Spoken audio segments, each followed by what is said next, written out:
So there we are. We are back on sports today, and with my two dear friends, Pragyan Oja and a really perky looking Ridhima Pathak this morning. Fabulous. Lovely, lovely, lovely. Good to see you both. Good to see you both. So Good to Pragyan, see It's you big, too. big it's so Sunday, good to big see Sunday, the two of you. Yeah. big Sunday, two big games. This is a unwritten stay at home order. Don't venture out, no curfew, but sit at home, watch IPL, be safe. Why didn't the government Yeah, do this in June, man? We would have had less cases. So Indeed, I indeed. think, What a lovely way to spend your Sunday. yeah. absolutely. There I can see our other friend Rajeshi join back also. Hi. Good to Hello. see you there. Hello. Good to see you there. Likewise, Uh, Gloria. Likewise. Hi, Pragyan. Ridhima. Hi, so good what morning. we are doing is the first match of the day. Let's take the two winners first. Let's take the Mumbai versus Sunrisers game first. And okay, Pragyan, so you start. Contrasting wins, Mumbai good win, the middle order coming good, the finishers coming good. All of a sudden, the balance, which is their well-oiled machine, starting to look good again. Your thoughts? My thought is very simple. The platform that was set, it was because of Rohit Sharma. The ball was moving a bit initially. If you see, he was like, he showed his maturity. He tried to play very close to his body. He wasn't giving any chances to the opponent, and that's how he built himself. And once Rohit Sharma, once he's set, he just tears apart the opponent. And when he gave that platform, as you say, they have got the best middle order. If you talk about overall all the teams, it's Hardik Pandya and Pollard. It was a stage set for them to go and launch themselves. Absolutely. Ridhima, I mean, Pollard comes across as this silent giant, right? Towards the end, I mean, the way he kills and decimates the opposition, there is a scary bit about him, but he doesn't express himself much. When have you last seen Pollard smile? I don't remember, but he just deposits you over the boundary. Terrific. I mean, Mumbai will Indeed, just yeah, go on. indeed. I was actually wondering why is there no powerhouse named as Pollard? That would be a perfect name for a power management company. In fact, yesterday Mr. Manjrekar has also tweeted about it. Hardik Pollard is the best powerhouse name that one can get. But I'm sure in this particular game, Mumbai would want to win it against the Sunrise Hyderabad and clinch the playoff berth because they're currently third in the 18 table order, and they move to Yeah, the second. And with 7 wins yeah. in 12 matches, this is You going to know, be the game plan. Yeah. it's an important game. Playoffs still quite a bit away. In the sense, we've got to see at least 2-3 more weeks before we say that. But in the third win, will sort of give these teams a platform to go to the 7-8, like you talk about. Rajashi, in a way, what is also important for me is the death bowling of Sunrisers, and I'm Yeah. assuming no Bhuvaneshwar Kumar after Yep. that injury. So if no Bhuvaneshwar Kumar, Natarajan, Khalil, and if it's Siddharth Kaul who replaces Bhuvaneshwar Kumar against Hardik and Pollard, and Yeah. maybe even that lower middle order, that's a concern for David Warner. It's a big concern. And if you look at the way T. Natarajan has been bowling, yesterday, in fact, in his last over, he got carted for 19 or 20 runs. There's a lack of experience, right? When when you have the opposition down in the dumps, I think it was that delivery from Khalil Ahmed again, which Sam Curran, if I'm not mistaken, he pulled it for a long six right off his first ball. That's where David Warner and Kane Williamson's leadership will also come into role, Boria, because Bhuvneshwar Kumar, I don't see him. I don't see him playing. I don't see him playing this game because he was really struggling. And if you leave it up to these guys, they have done well. They've done well in patches. But what needs to be seen is how they do in under pressure in the depth when you have the likes of Hardik and Pollard coming hard at him. It is going to be a very scary proposition for these guys. But I think that's where David Warner's leadership will be tested again. He has been a fantastic leader for the Sunrisers Hyderabad. I think that's where his leadership skills will be tested. Without the experience of Bhuvneshwar Kumar, how do these bowlers come up in the death?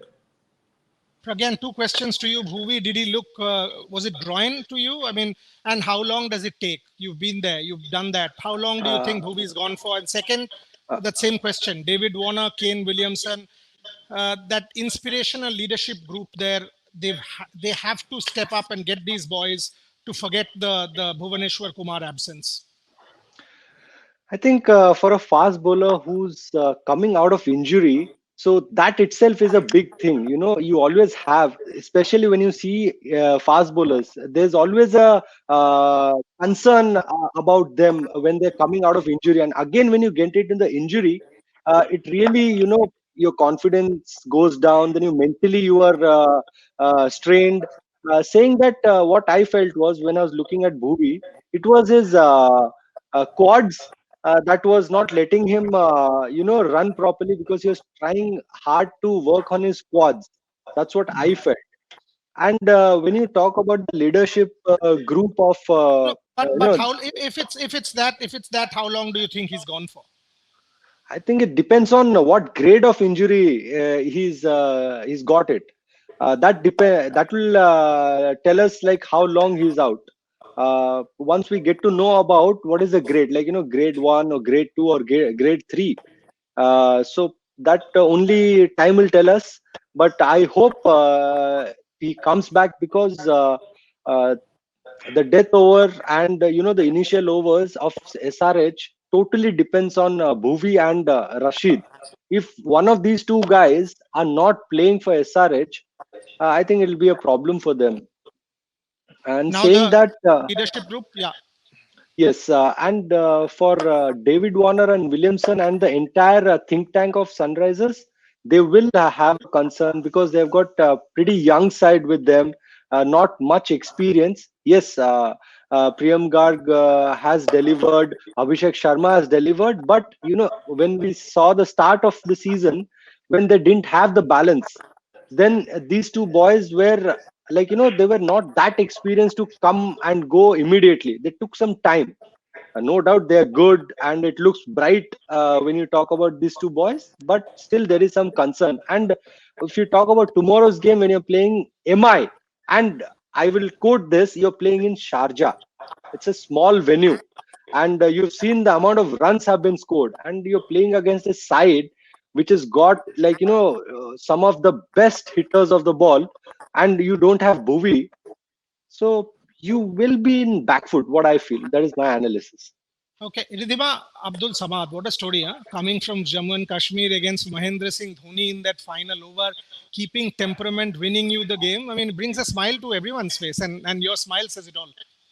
It does. It does. In fact, the way he bowled, like you were very rightly mentioning before we got into the show, the way he sort of held his temperament, held his nerve, getting into an over where he's bowling to MS Dhoni. I think the way he bowled that particular over says a lot about the kind of probably future we see for this guy, and also the fact that Pragyan mentioned that he's coming from Jammu and Kashmir, and a state where there's not so much cricket, but the guy still has that much of confidence getting into this particular game says a lot. I think he totally owned that last over.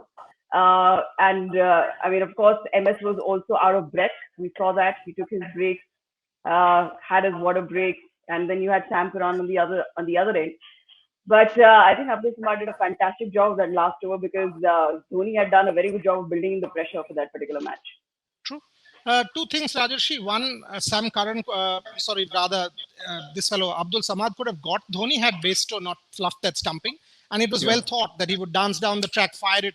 So it was a beautiful strategy. Number one. Number two, yes, he was panting, he was out of breath, he was exhausted, he was tired.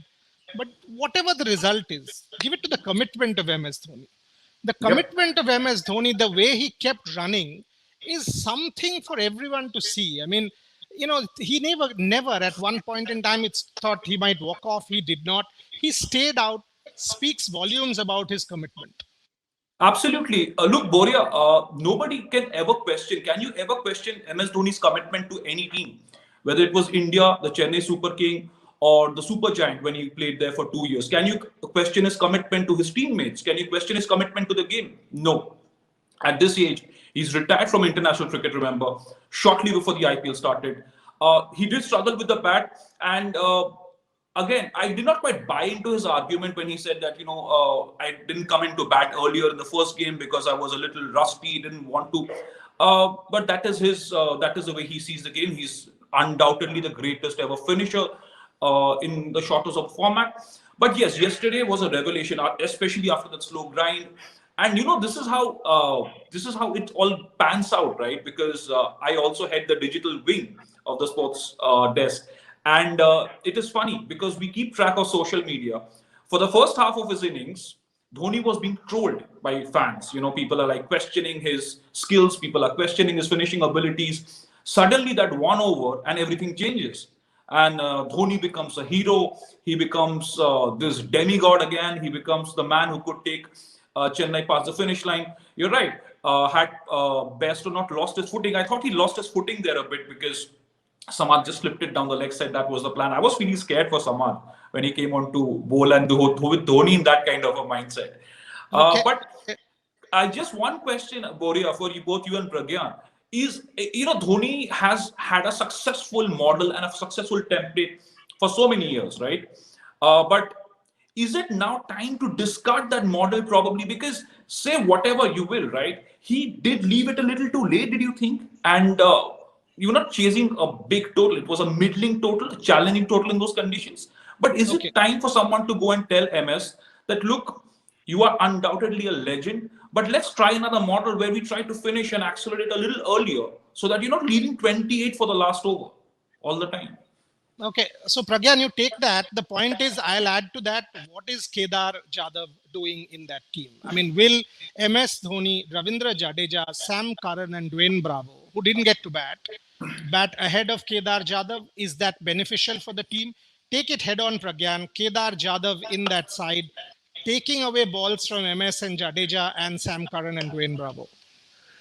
See, I know what Rajesh was telling me. Absolutely a spot on. But in that, as Boryada said, that when you're planning something, in a team game, a single guy cannot do everything. He cannot lead you. He cannot get you runs consistently. So everybody has to contribute.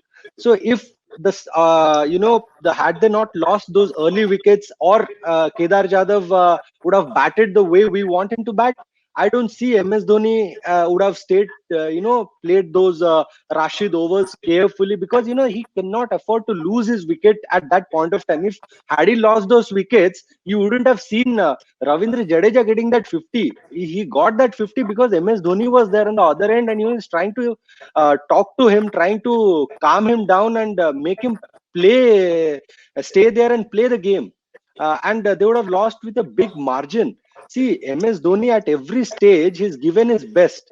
Saying that, one thing I saw, which David Warner could have done, if I had been the captain, when MS Dhoni took that break, I would have gone and I would have stood next to the umpire and I would have made sure that I don't give that break to him. You would have seen the very next ball, after taking the 5-6 minutes break, he came back and hit a 6. You can't give those kind of cushion to someone who's world's best finisher. And when you're playing, I know you're concerned about someone, but when you're playing a professional game, you have to be ruthless. You cannot afford to be lenient on those things. These are small things which you have to be very careful about, especially when you're playing at that level, with that intensity. Okay, and Kedar Jadhav, is he in your team or not? Take that. I'm 100% sure he's not. The way he's batting, I don't see him, doing. See, he's not bowling, as we discussed. Field, he's little slow. He's not one of the quickest fielders. And when you see CSK, when you have people who are little older in that team, you don't have too many youngsters to cover up, then these small things come out more. It is more visible. So Kedar Jadhav is not a rocket fielder, and he's not bowling the way he used to bowl. And when you talk about his batting, he never had, this season he's not contributed. So I think it is very important for the think tanks of CSK to go back and think about what they have to do with their lineup, because Raina is not coming back.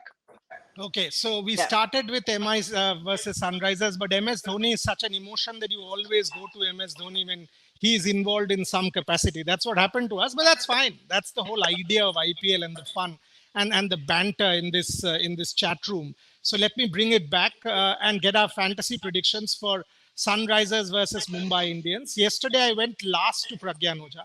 Today, I will go first to Pragyan Oja and ask his fantasy team. So, Sunrisers versus Mumbai. And like you said, the venue is Sharjah. So, your team, Pragyan Oja, what will you do for Sharjah? My captain, Rohit Sharma. Rohit Sharma. Then we have Ishan Kishan. Then Pollard, Hardik Pandya. And if you talk about spinners, I go with Sunrisers Rashid.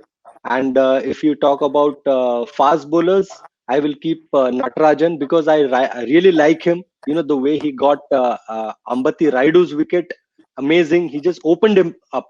So he's a dark horse, I feel, somehow. He's given runs, but you know, in T20, you can be little lenient towards young guys, and especially with less experience. And Okay. wicket keeper for me should, without a doubt, it goes to Besto? Besto. Yes. Okay. Ridhima, your fantasy side for Mumbai I think it'd be really Sunrisers? wrong to go against what Pragyan said, right? But I have to just tell you, before I come to the fantasy side, yesterday's match when I was watching, it just reminded me of the semis between India and Yes. New Zealand. It was the top order collapsing, and then you had Ravindra Jadeja and Dhoni on strike, and Jadeja also did the move. So it was like I was reliving that match somehow. But I think I completely agree with Pragyan on the Dream 11. Okay. Okay. Rajashi, your fantasy team? Slightly different. Can I just read out my fantasy 11 though, if you guys don't mind? Just Go Oh, for give it. me a minute. Yeah. Go for it. So Go I'm for going to it. go with. It's going to be a little unconventional here. I'm going to go with Rohit and David Warner. No doubt about that as the opening spot. Ishan Kishan, like Pragyan, would be my wicket-keeper batsman. Breathtaking form. Kane Williamson, you need someone who's not running him out early when he's settling in to give you a good score. Priyank Garg, without a doubt. Kiran Pollard. Was a little stuck up between Abhishek Sharma and Hardik Pandya, but then Abhishek Sharma is going to give me those extra 2 overs, which Hardik Pandya cannot at this stage. And Boria, by the way, Boria and Pragya, I'm going by what exactly you guys tutored us yesterday, taught us about fantasy cricket with your expertise. So I'm going to probably come back to you after this. Trent Bolt, Bumrah, Natarajan, and Rashid Khan. So that gives me 6 bowling options. That gives me 6 bowling options in a place like Sharjah because in fact, with Pollard, Abhishek Sharma, Bolt, Bumrah, Natarajan, and Rashid Khan. Natarajan is a little dicey with this last over that he bowled. It sort of showed his lack of experience, but with good leadership, I think he can get there. Okay, okay. I'll give mine and we will close this part of the show. And watch us also when Ridhima takes over the hosting role and we're going to talk about Kings 11 and CSK in some more detail. But to give you my fantasy 11, it's very different because it's Sharjah. So the return on investment for bowlers is way less than the return on investment for batsmen. If you go check 200, 200, 200, so 200 gets chased down. MS Dhoni's side got to 200 against, even when they lost to Rajasthan. Kings 11 versus Rajasthan, 220 each. So the return on investment for bowlers. So that's what prompts this. So when I'm playing fantasy, I keep saying I'm not picking a team. I don't care who opens for me. I don't care who's the middle order, who's the bowler. I'm picking 11 men who will give me maximum points. So I will go with everybody. Quinton, not because of his, because of the form. So with Warner, Bairstow, Williamson for sure. I will go with Ishan Kishan, Rohit Sharma, Surya Kumar Yadav, Kyron Pollard. Pack it up. So 1, 2, 3, 4 with power batsmen. And my finisher here, I'm expecting Pollard will explode in that matchbox size of a cricket ground and will give me maximum number of points. So I've got 7 batters there, including all-rounders. Now get in Abhishek Sharma for his batting skills also, and that Rajashi reason for a couple of overs. So 8 batters, 8 with a couple of all-rounders there. And then comes the bowling. When I'm talking about the bowling, I've got to go with express pace for Sharjah. Express pace, because that's what the only thing which will probably protect you in this particular game, right? And unfortunately, Hyderabad doesn't have express pace. So the only guy who makes it from Hyderabad is Rashid Khan, but Rashid Khan miss hit might go for 6. So hence 2 Mumbai bowlers, Jasprit Bumrah and Pattinson, both 145-ish plus, that kind of express pace. And the last slot is a variable slot. You can go with anybody. You can go with a Natarajan because he will fire in the Yorkers, might give you wickets at the death because death bowlers inevitably get you some extra points. you can go with the Khalil, because again, he's got that express pace, might give you a couple of wickets. So that is the floater. If you're playing multiple fantasy teams, that's the floater element. That is my fantasy team. Once again, we are almost done with our show, but watch us. We are back with our next show. As I said, for Kings 11 and CSK, I will be the more calmer analyst's role, and Riddhima will take over the hosting mantle from me. But for this one, Pragyan, Riddhima, Rajashi, thank you very, very much. Thank you. Thank you.